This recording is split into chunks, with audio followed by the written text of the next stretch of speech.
You are listening to Truth Today Radio. Today's show, Confession of an RX Drug Pusher.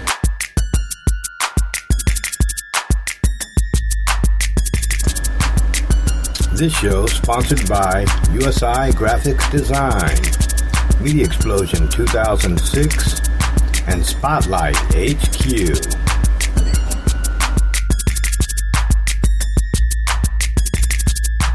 On tonight's show, I am extremely honored to have as my special guest a woman by the name of Gwen Olsen, who wrote a book called Confessions of an RX Drug Pusher, God's Call to Loving Arms. And it's very important that Gwen and I have come together because Gwen is to the pharmaceutical cartels what I am to the medical mafia. And it's going to be really funny how things work out now that we've found each other and are going to start speaking to people and telling what we know from being on the inside. Gwen spent 15 years as a sales rep in the pharmaceutical industry working for healthcare giants such as Johnson & Johnson and Bristol-Myers Squibb. Gwen is currently a writer, speaker, and natural health consultant. She lives in Austin, Texas, with her husband, son, dog, and 5 cats. So thank you very much for coming on the show, Gwen, and welcome. Thank you, Dr. Carly, for having me. It's a pleasure to be here. Well, I don't even know where to start. I must recommend, first of all, for everyone to get your wonderful book. Could you tell the listeners how they can purchase it? Yes, if you access my website, GwenOlsen.com, you spell that GwenOlsen, GwenOlsen.com, and you can get it from several booksellers on my site. Excellent. And I just want to read something from the book, and then I would like you to start telling how you came out of the box. And it's an amazing story, starting with what happened to your niece, Megan, who was also a victim of pharmaceutical cartels and especially their psychiatric drugs. But you wrote on page 8, in regards to your own personal experience, that in therapy I would later liken my harrowing experience with biochemical psychiatry to that of being mentally gang raped, repeatedly and brutally by men I respected and trusted, then left to die, feeling broken and ashamed because they had convinced me it was my fault and that somehow I had asked for it. That is one of the best descriptions I've ever heard of what it's like to go to these white-coated gods. The psychiatric profession is, in my experience, the most evil of all those in the medical mafia, and they try to make you believe that you have a biochemical imbalance in your brain, and they take out their prescription pad and start writing prescriptions for drugs without giving you any clue of not only how dangerous these drugs are and the side effects that they cause, but also the nightmare that you go through getting off the drugs. So if you could just tell our listeners a little bit about your story and what brought you to the point that you're now standing up against this beast called the pharmaceutical industry.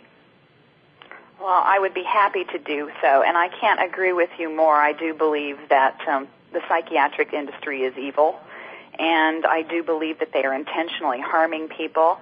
And when I wrote that description, it was basically how I felt. I felt like I had trusted the professionals, the people who were supposed to be the experts that were going to help me find health and healing, and they ended up almost killing me and actually causing brain damage. And I just walked away from that experience. Of course, I wasn't smart enough yet, or I was still too vulnerable to get out of the pharmaceutical industry, because once you get locked into that income and locked into that lifestyle, they pretty much get you into a position where you can't do anything that's ever as lucrative as you did in the pharmaceutical industry.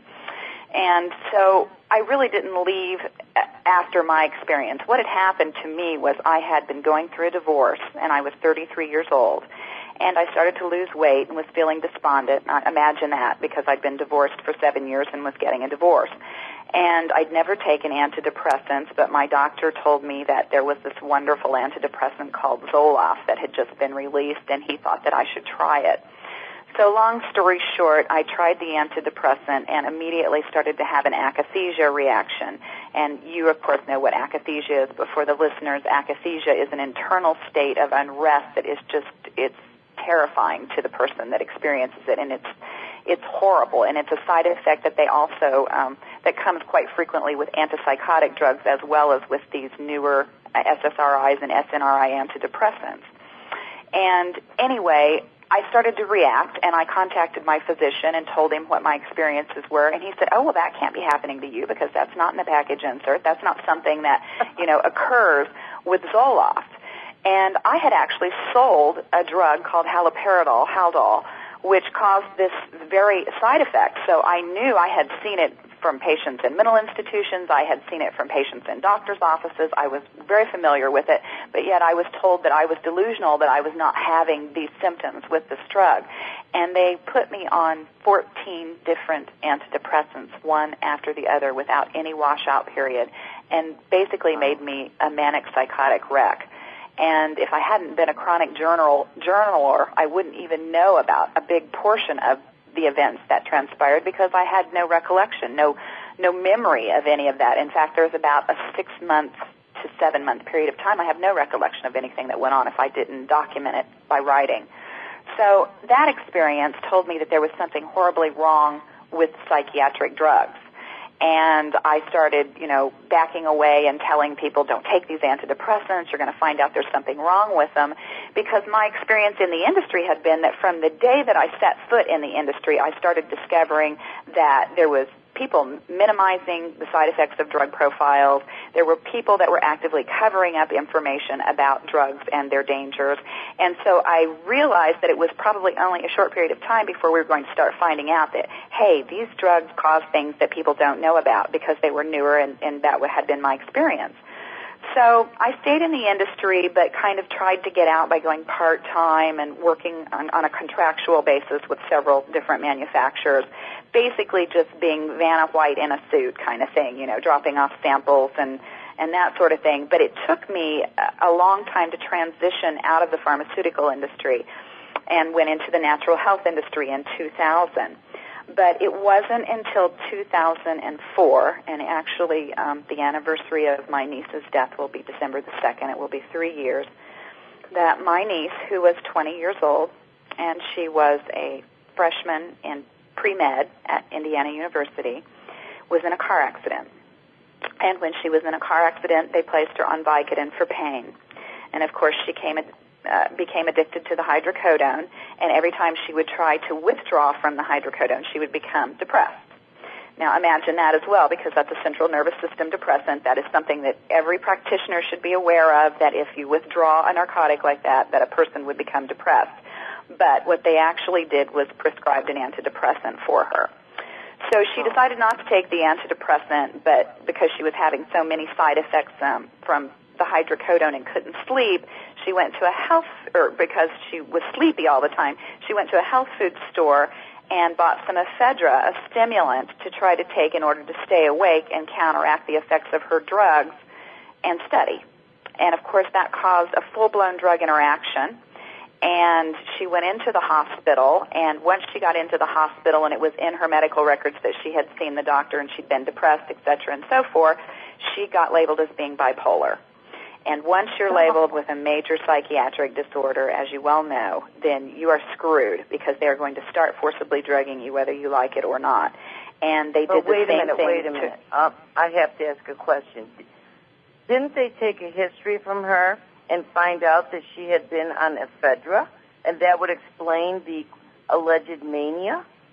No one ever got the history with the herbals that she had taken. They asked her if she was on any other medications, and of course she was manic by the time she got in there, and she was obviously exhibiting symptoms that they thought were symptoms of bipolar disorder.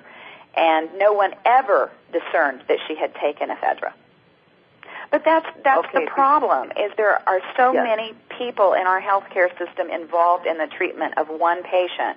We don't have just like the general practitioner that used to, sit and be lord over everything that happened to the individual, even by specialists. Now there are so many different caretakers involved that the right hand generally doesn't even know what the left hand is doing. And I found when I went and examined her pharmacy records, she was taking a multitude of drugs that were contraindicated to be taken together, and her pharmacist hadn't even identified it. So, yeah, Let me just interject a couple of things, please, because you got me chomping at the bit here, too. You know that this is raising my blood pressure, and I just want to comment about a few things as we go along before you go more into her case. Of course, the problem is not only that we have too many cooks spoiling the soup, but also that they don't talk to the patient. As you said, they didn't even ask her a history of anything else that she was taking. For God's sake, a pre-med student, she could have been drinking 2 pots of coffee a day like I used to do to stay awake. I mean, that in itself could cause symptoms. So they're just looking for some box to stick her in order to give her a drug because that's all they know how to do. But I want to just mention a couple other things, and then please do continue with her horrific story. And I know that it's a tragedy for you, and I'm sure it makes you very sad to discuss it. But, of course, this is a very important incident in your life that helped to wake you up. One thing I wanted to mention is that akathisia that you mentioned, of course, one of the other names for that is restless leg syndrome. And all of you have probably seen the different commercials on television that they now have a drug for restless leg syndrome. So I want to point this out because this is very important as to what Gwen's telling you, that the side effects of the drugs are ignored by the white coats, and once you exhibit a side effect, they just give you another drug. It's totally insane. In regards to Haldol, I wanted to mention that when I was in medical school and a resident, we actually called that vitamin H. And that was a joke, of course, but this is what they give to the elderly people who are oftentimes, disturbing the peace, and they have to go to the bathroom a lot, and, they're constantly calling the nurse because they want to use the bedpan. They actually put the elderly people on that drug, and it's a quick way to basically just knock them right out. And that's what the medical mafia calls it, vitamin H. I just wanted you to know that. 2 other things. Oh, well, yeah, I'm aware of that, and I also know that we, pretty much targeted the elderly in nursing homes for that very reason. That was an expansion market for the drug, and I write about that in my book. I personally was responsible for harming someone in that way. By promoting the drug and having them put someone that I thought was just an absolute genuine, person on the drug, and then it ended up destroying her life. Yes. So, I'm very well aware of that. And that is a common problem, just like you said. This is something that I identified as a pharmaceutical rep all of the years that I was in the industry, is that it's part of the way that doctors are educated. They are not educated to look for a drug reaction. They are educated that when those symptoms occur, they simply look for the next drug to treat the symptoms. They never get to the root of the initial problem in order to fix it. And that's the reason that so many people are on such cocktails of pharmaceuticals, particularly psychiatric drugs. And I will get sidetracked here because I know we want to go back to Megan's story, but this is very important as well, is people need to understand when they take a drug like an antidepressant or an anxiolytic like Xanax or Valium or one of the other benzodiazepine groups, that as soon as the brain overpowers the drug, and it most times will, then the drug stops to be effective, and then you start exacerbating new symptoms that are usually interpreted as a comorbid psychiatric condition. You just get a new psychiatric label. It's never, ever identified that this is a drug reaction. We need to detoxify the person, and it almost inevitably will lead to a permanent mental illness patient. As a matter of fact, people need to be aware of that agenda. That agenda is out there. Yes, it oftentimes happens that if they come up with new symptoms, they will actually tell the person that the drug hasn't taken effect yet and they need to increase the dose. Double the dose. But just two other quick things I just wanted to mention in terms of what you were talking about as to your loss of memory. This is also very important. It's called retrograde amnesia. And just imagine how many people are out there walking around like zombies, not even knowing who they are. How many of these people are on the roads, for God's sake? you know, they tell people, and you see it in the commercials,